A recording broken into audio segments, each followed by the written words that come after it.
Being a true Christian means that we have spiritual eyes and see things that surround us with those eyes.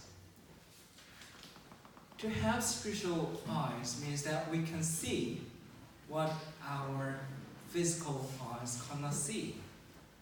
So today we are going to talk about the spiritual eyes and having that spiritual eyes.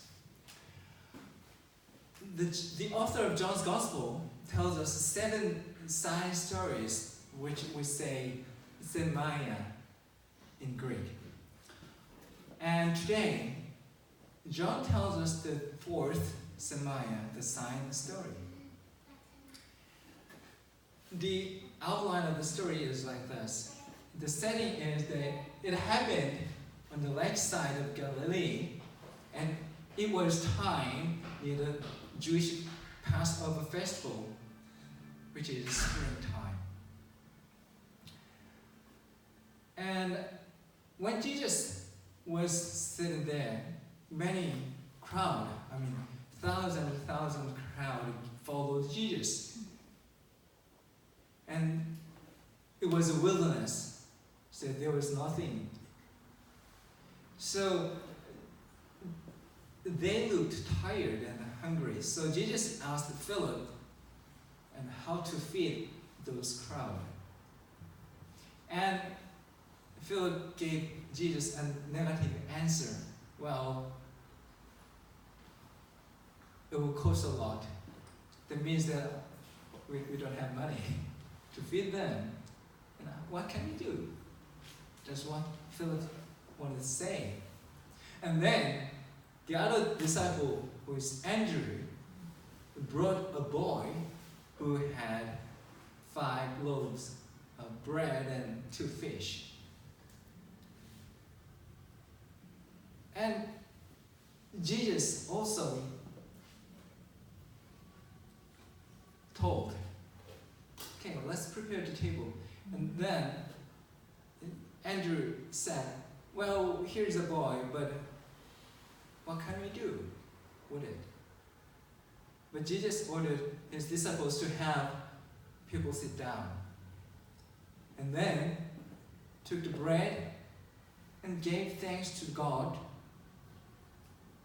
And then this miraculous, famous miracle happened, that thousands of people ate enough. It's a miracle. When the crowd saw this miracle, they were surprised and then said, surely this is the prophet who is to come into the world. And then they tried to make Jesus their king by force. It's funny. But Jesus knew that, so he withdrew himself to a mountain alone. This is the outline of the story. Well, let us take a close look at the characters one by one. Firstly, the crowd. The verse 2 says they followed Jesus. And let's see the verse 2. The verse 2 reads that a great crowd of people followed him because they saw the miracle signs that he had performed on the sick. The crowd followed Jesus. So it makes us believe as if they were faithful and enthusiastic followers of Jesus. They followed. It's a wilderness. There's nothing. But they followed him. Wow, it's great. But the author, John, explains that they did so because they saw many sign works Jesus did on the sick. They followed because they saw something. Well, what do you think they had in their minds when they saw Jesus doing wonders? What do you think they had in their minds? Well, they might have thought that he was the true Messiah they had waited for, or they might have expected that they could also be healed if they had physical disabilities.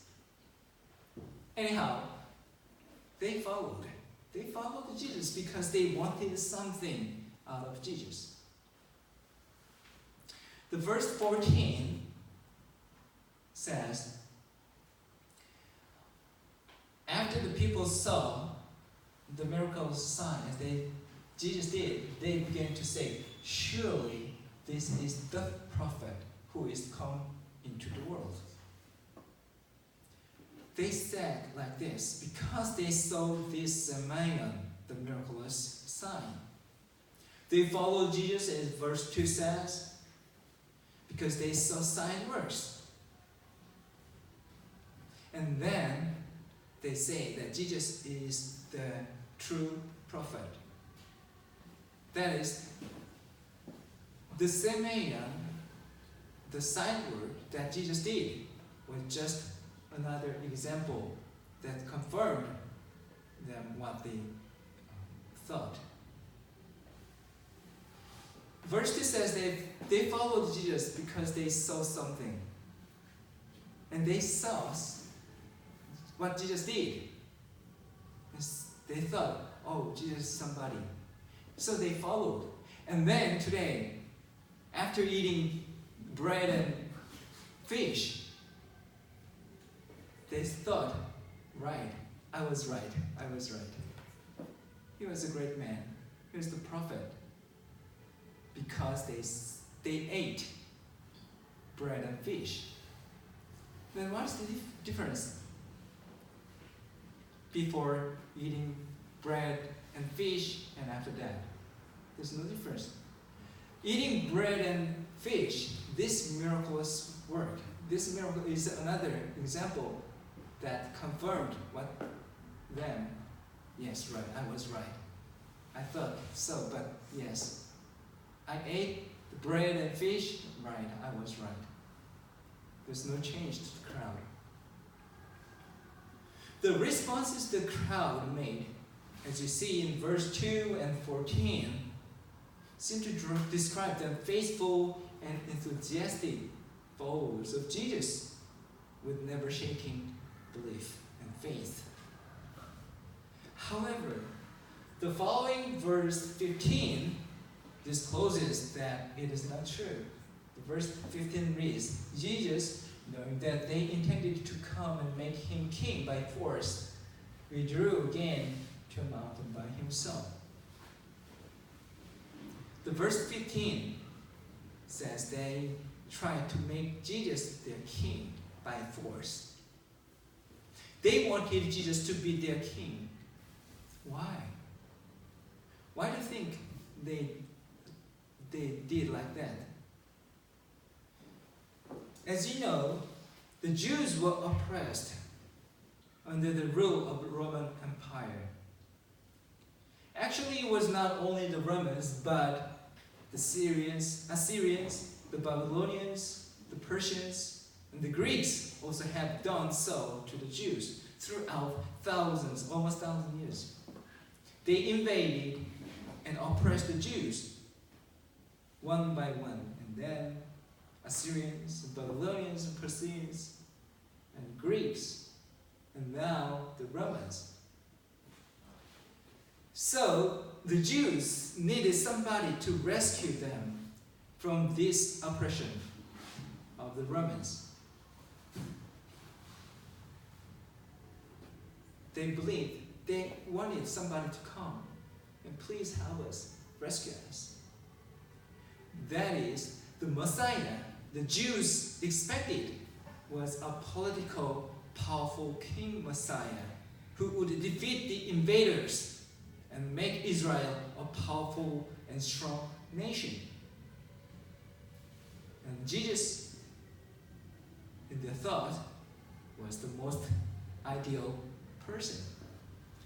So that's why they try to hold Jesus, make Jesus their king by force.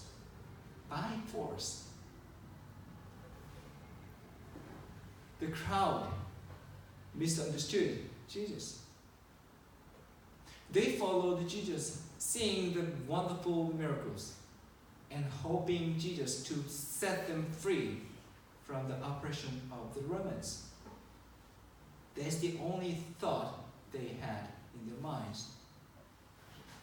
Eating bread and fish, seeing the lamb walk, and blind to see all the miracles, and then they believe, yes, he should be the Messiah who will set us free from the Romans. That's the only thing they had in their minds. Let's move on to Philip and Andrew. Jesus tested Philip to feed the 1,000 people. But Philip answered he needed lots of money, and even so, it would not be enough. That's what Philip said. Well, how can we feed them? There are so many. We don't have enough money. That means that, oh no, we cannot do that. Don't ask me, Lord. We cannot do that. It's impossible. And then, what about Andrew? Actually, Andrew went one step further than Philip when he brought a boy with some food. Okay, Andrew brought a boy who had 5 loaves and 2 fish. But Andrew asked, but how far will they go among so many? Means that, well, we have 5 bread and fish, but what can we do? Just 5 loaves of bread and just 2 fish. What can we do with that? That is, we cannot do anything with this. Okay, we have this, but nothing. There's nothing we can do. That's what Andrew believed. Actually, it was not the first wonderful work, that Jesus did. You know, he made many miracles, and the disciples saw those miracles with their own eyes.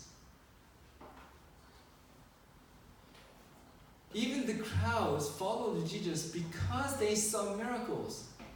They knew, and they saw many miracles.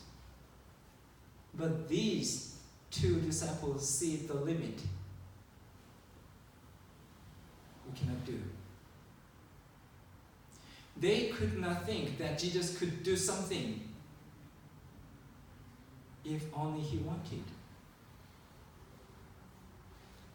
Miracles misled the crowd to make them misunderstand Jesus. On the other hand, the miracles could not help disciples see the true identity of Jesus.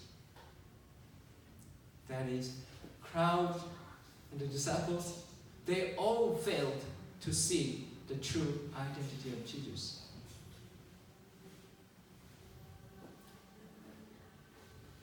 Let us move on to Jesus.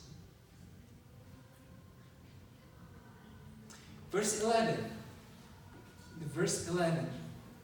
says that Jesus then took the loaves, gave thanks, and distributed to those who were seated as much as they wanted. He did the same with fish. Jesus took the bread and gave thanks and distributed the crowd. You can imagine this scene. Just imagine this scene. Just draw the picture in your mind. And then you will see that it's just like the Eucharist. Eucharist, 성만찬. He took the bread and broke, and then distributed to the crowd. In verse 4, John, the author, 4, says that the Jewish Passover feast was near. John says, well, now it is the time of Jewish festival, which is the Passover. What is Passover? Passover is a very important festival to the Jews. Passover is the time of Eucharist. Jesus took the bread and broke it and gave thanks to God and distributed it to the disciples. It was his body broken for them. The Passover is the festival that the Jews remembered God's salvation of the Jews from the Egyptians. You will know the story in the Exodus. The lamb was killed on behalf of the Jews so that the angels of God could see the blood mark on the door and then pass over them. In Exodus, God ordered the Jews, Hebrews, to kill the lamb and paint the blood of the lamb on the door. And on the night, the angels of God went around all the cities of Egypt and killed the firstborn son and firstborn animals, whatever, and whoever. But when the angels saw the blood mark on the door, they skipped. They did not kill they did not do any harm to those who lives in the house, because the lamb died for the people in the house. That is what the Passover means. Interestingly, this story happened on the Passover.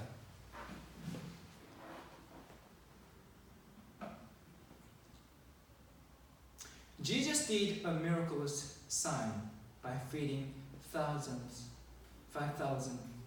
people in the wilderness. When Jesus asked his disciples to feed the crowd, they saw the limit. They said, no, it's impossible. When the crowd experienced the miraculous sign, what did they do? They misunderstood Jesus. However, Jesus wanted people to experience the Eucharist, 성만찬. When they ate the bread, they were actually eating not the bread but the body of Jesus. And John chapter 6 verses 52 to 55 says that it is the body of the Christ, body of the Lord. Bread is not the bread itself, but it is the body of Jesus. Eucharist signifies the sacrifice of Jesus for the salvation of people. Jesus died like the lamb that takes the sins of the world. As John chapter 1 verse 29 says, Jesus is the Lamb of God who takes the sins of the world. 안녕스테이 기독교대 백화점인디. Jesus is 안녕스테이, the Lamb of God who takes the sins of the world. And today, Jesus was breaking his body when he broke the bread and shared the bread to the crowd. It was not the bread, but it was His body given for them. But they misunderstood. They didn't understand that. Why? Because they didn't have the spiritual eyes. What do we see? You know, many things happen in our life. And sometimes they are good things, but some other times they are sad things. They are not good. Sorrows, happiness, fortune, or unfortunate things. Grief, or joy, or happiness, whatever. But what do we see when we encounter these things? When we experience those, when those things happen to us, what do we see? What do we see? Do we have spiritual eyes to see something behind them? Well, some see limits, and some others just see the earthly things. But Jesus wants us to see these things with the spiritual eyes. Many things happen around. Many things happen around us. But what is important is with what eyes we see those things. The crowd and the disciples did not have spiritual eyes to see something behind them. But Jesus invites us and asks us to have spiritual eyes. There's something behind. There's hidden meaning. There's something underneath it. Why don't you see the heavenly things when something happens around us? There's no things happen. It's the same to everybody. The difference is with what eye we see. That makes difference. And I want us, everybody here, to have spiritual eyes to see something behind it. This is the word of God given for us. Thanks be to God. Amen. 아멘.